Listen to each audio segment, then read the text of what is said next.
ఇప్పుడు హీరోస్ని pan India stars అంటున్నాం sir, కానీ మిమ్మల్ని మాత్రం పాన్ ఇండియా యాక్టర్ అని చెప్పి అనేయచ్చు. మీరు అగ్రీ చేస్తారా? ఆల్మోస్ట్ పాన్ ఇండియా సినిమాస్లో కనిపిస్తూ ఉన్నారు. మనం అన్ని సినిమాలు వెళ్దాం అండి, ప్యాన్ ఇండియా వాళ్ళని అందరు ప్యాన్ ఇండియా అని మనం వెళ్తా ఉంటాం వాళ్ళతో పాటు, అంతే అంతే. సింపుల్. ఓకే. ఎందుకంటే అఫ్కోర్స్ నేను ఇప్పుడు తమిళ్ చేశాను, కన్నడ చేశాను, ఇది చేశాను.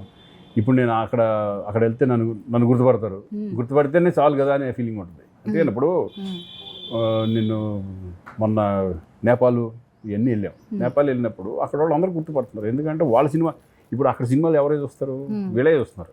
అల్లు అర్జున్ది, తారక్ది, చరణ్ది, ప్రభాస్ది, మహేష్ బాబు, వీళ్ళే ఉంటాయి ఎక్కువ ఆడే అయ్యే. వాటిల్లో నటించామనుకోండి, వాటిలో మనం క్యారెక్టర్ చేసామనుకో మమ్మల్ని కూడా గుర్తుపడతారు. ఓకే. ఆటోమేటిక్గా రేపొద్దున కన్నడ నుంచి వస్తే శ్రీకాంత్ పెట్టుకుందాం, ఈయన అందరికీ తెలుసు కదా, తెలుగులో బాగా ఇది కదా అనేది వాళ్ళకి వచ్చినప్పుడు వాళ్ళు పెట్టుకుంటారు, వాళ్ళు ప్యాన్ ఇండియా సినిమాలు. మనం ఒక్కడే కదా ప్యాన్ ఇండియా, వాళ్ళు కూడా ఇప్పుడు కేజీఎఫ్ లాంటి సినిమాలు కూడా ప్యాన్ ఇండియాకి వెళ్ళిపోతున్నాయి, కొన్ని ఫిల్మ్స్ ప్యాన్ ఇండియాకి వెళ్తాయి. అది మనం గ్రేట్, సౌత్ ఇండియన్ గ్రేట్. టోటల్గా ఇండియన్ ఫిలిం అన్నారు. ఇప్పుడు మనం ఇప్పుడు తెలుగు అనేది సౌత్ అనకూడదు, మొత్తం total Indian film. That's it. Okay. So Indian film అన్నారు కాబట్టి ఫిలిం గురించి ఒక క్వశ్చన్ అడుగుతాను సార్. ఎప్పుడో నుంచి మనం సినిమాలు చేస్తున్నాం కాబట్టి ఒకప్పుడు ఏంటంటే వేరే లాంగ్వేజెస్లో ఇక్కడ డబ్ చేసేవాళ్ళు ఎక్కువగా తెలుగులో. సో ఇప్పుడు మన సినిమాలు వేరే లాంగ్వేజ్లో డబ్ అవుతున్నాయి. చాలా సందర్భాల్లో చిరంజీవి గారు చెప్పారు, పెద్ద పెద్ద యాక్టర్స్ చెప్పారు, it's a proud moment.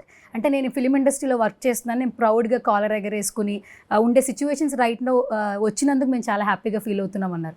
So మీరేం చెప్తారు అసలు? డెఫినెట్ అండి. ఇప్పుడు మేము కర్ణాటక వెళ్ళి ఫిలిం చేస్తూ ఉంటాం, కర్ణాటకలో కన్నడ సినిమా చేస్తూ ఉంటాం. కన్నడ సినిమా చేసినప్పుడు వాళ్ళు మన తెలుగు ఆర్టిస్ట్ అంటే ఎంత రెస్పెక్ట్ అనేది అక్కడికి వెళ్తే కానీ తెలియదు మనకి. అంటే వాళ్ళు మన దాన్ని చాలా హైలో ఆలోచించుకుంటూ ఉంటారు. అంటే వీళ్ళు తెలుగు ఫిలిం వాళ్ళు, వీళ్ళు తెలుగు ఫిలిము అంటే బడ్జెట్లో కానీ ఎక్కడ కానీ ఏది కాంప్రమైజ్, అన్నింటిలో హైయెస్ట్ కదా మనది.